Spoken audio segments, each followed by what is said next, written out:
Breaking news. Patancheru MLA Gudem Mypal Reddy పరిస్థితి అయోమయంగా మారిపోయింది. ఆయన కాంగ్రెస్ పార్టీ నుంచి బీఆర్ఎస్ పార్టీ ఎమ్మెల్యేగా క్లీన్ చిట్ తీసుకున్న తర్వాత ఇప్పుడు బీఆర్ఎస్ పార్టీలోకి పూర్తిగా ఏదైనా పనుల్లో పాల్గొనాలన్నా, బీఆర్ఎస్ పార్టీ కార్యక్రమాలకు వెళ్ళాలన్నా అటు కేసీఆర్, కేటీఆర్ ఆయనను ఆహ్వానించలేని పరిస్థితి కనిపిస్తూ ఉన్నది.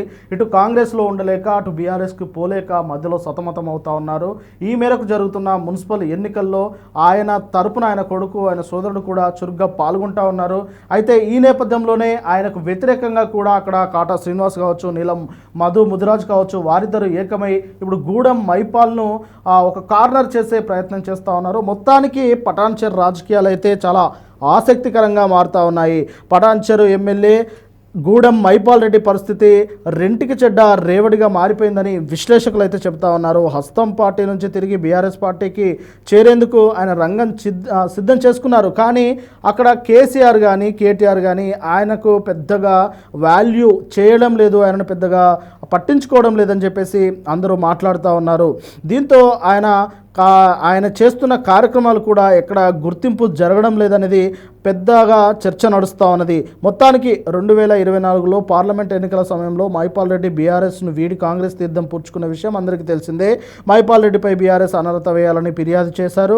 ఈ పిటిషన్ను విచారించిన స్పీకర్ గడ్డం ప్రసాద్ మైపాల్ రెడ్డిపై బీఆర్ఎస్ ఇచ్చిన పిటిషన్ను కొట్టివేశారు. ఈ ఏడాది జనవరిలో ఆయన పటాన్చెరు నియోజకవర్గంలో ఆయన అనుచరులతో సమావేశమయ్యారు. కాంగ్రెస్ పార్టీలో చేరి తప్పు చేశారని మైపాల్ రెడ్డి గారు బాహటంగా చెప్పుకున్నారు. కానీ మున్సిపల్ ఎన్నికల్లో బీఆర్ఎస్ అభ్యర్థుల గెలుపు కోసం పనిచేయాలని ఆయన అనుచరులకు సూచించారు. అంతేకాదు బీఆర్ఎస్లో చేరేందుకు మైపాల్ రెడ్డి ప్రయత్నాలు చేశారని ప్రచారం తెరమీదకి వచ్చింది. బీఆర్ఎస్ వర్కింగ్ ప్రెసిడెంట్ కేటీఆర్ను కలిసేందుకు మైపాల్ రెడ్డి చేసిన ప్రయత్నాలు విఫలమయ్యాయి.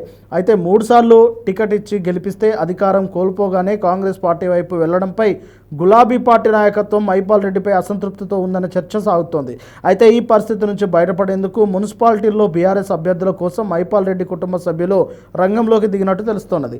ఎమ్మెల్యే కొడుకు విక్రమ్ రెడ్డి, సోదరుడు మధుసూదన్ రెడ్డి బీఆర్ఎస్ అభ్యర్థుల తరపున ప్రచారం నిర్వహిస్తున్నారు. మైపాల్ రెడ్డి అనుమతి లేకుండా ఈ ఇద్దరి ప్రచారం నిర్వహించే అవకాశం ఉండదనే చర్చ రాజకీయ వర్గాల్లో నడుస్తోన్నది. మైపాల్ రెడ్డి ప్లేట్ ఫిరాయించడంతో కాంగ్రెస్ సైతం అప్రమత్తమైంది. మైపాల్ రెడ్డికి చెక్ పెట్టేందుకు కాటా శ్రీనివాస్ గౌడ్, నీలం మధు ముదిరాజ్ ఏకమయ్యారు. మైపాల్ రెడ్డి కాంగ్రెస్లో చేరడాన్ని అప్పట్లో కాటా శ్రీనివాస్ గౌడ్ తీవ్రంగా వ్యతిరేకించిన విషయం అందరికీ తెలిసిందే. బీఆర్ఎస్ అధికారంలో ఉన్న సమయంలో కాంగ్రెస్ పార్టీ శ్రేణులపై కేసులు బనాయించి ఇబ్బందులు పెట్టిన మైపాల్ రెడ్డిని పార్టీలో చేర్చుకోవద్దని శ్రీనివాస్ గౌడ్ పార్టీ నాయకత్వాన్ని కోరారు. కానీ రాజకీయ పరిస్థితుల నేపథ్యంలో మైపాల్ రెడ్డిని పార్టీలో చేర్చుకున్నారు. మైపాల్ రెడ్డి గులాబీ గూటికి చేరే అవకాశం ఉందనే సంకేతాలు రావడంతో కాటా శ్రీనివాస్ గౌడ్, నీలం మధు ముదిరాజ్ ఒకటయ్యారు. నియోజకవర్గంలో ఇస్నాపూర్, ఇంద్రేశం, జిన్నారం, గుమ్మడిదల, గడ్డపోతారం మున్సిపాలిటీలను కైవసం చేసుకోవాలని కాంగ్రెస్ పార్టీ నాయకులు వ్యూహాలు రచిస్తున్నారు. ఈ మున్సిపాలిటీల్లో బీఆర్ఎస్ను ఓడించడం ద్వారా గులాబీ పార్టీతో పాటు గూడెం మైపాల్ రెడ్డి కూడా చెక్ పెట్టొచ్చని కాంగ్రెస్ పార్టీ భావిస్తుంది. అందుకే మున్సిపల్ ఎన్నికలను కాంగ్రెస్ ప్రతిష్టాత్మకంగా తీసుకుంది. మైపాల్ రెడ్డి కాంగ్రెస్ గుటికి చేరిన తర్వాత పటాన్చెరు నియోజకవర్గానికి ఇన్ఛార్జిగా ఆదర్శ్ రెడ్డిని నియమించింది బీఆర్ఎస్. ఇప్పుడు మైపాల్ రెడ్డి తిరిగి కారెక్కేందుకు రంగం సిద్ధం చేసుకోవడంతో ఆదర్శ్ రెడ్డి వర్గం కూడా అలర్ట్ అయింది. మైపాల్ రెడ్డి బీఆర్ఎస్లో ఉన్న సమయంలో హరీష్ రావుకు అత్యంత సన్నిహితుడిగా ఆయన పేరుంది. ప్రస్తుత రాజకీయ పరిస్థితుల నేపథ్యంలో మైపాల్ రెడ్డి తిరిగి బీఆర్ఎస్ గూటికి రావడం అంత సులభం కాదన్న చర్చ సాగుతుంది. వర్ధన్నపేట మాజీ ఎమ్మెల్యే ఆరూరి రమేష్ ఇటీవల బీజేపీ నుంచి బీఆర్ఎస్లోకి తిరిగి చేరారు.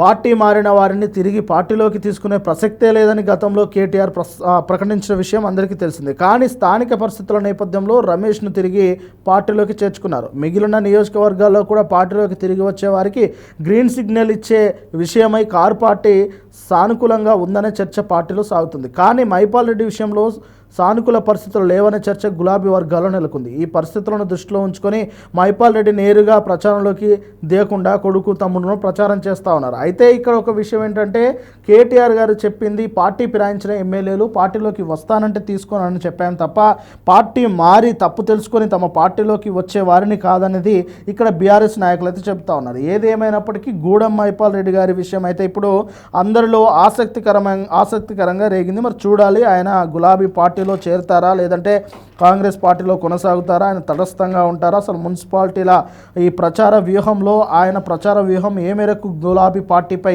బీఆర్ఎస్ పార్టీపై ప్రభావం పడేది అనేది రాబోయే రోజుల్లో తెలిసే అవకాశం కనిపిస్తూ ఉన్నది.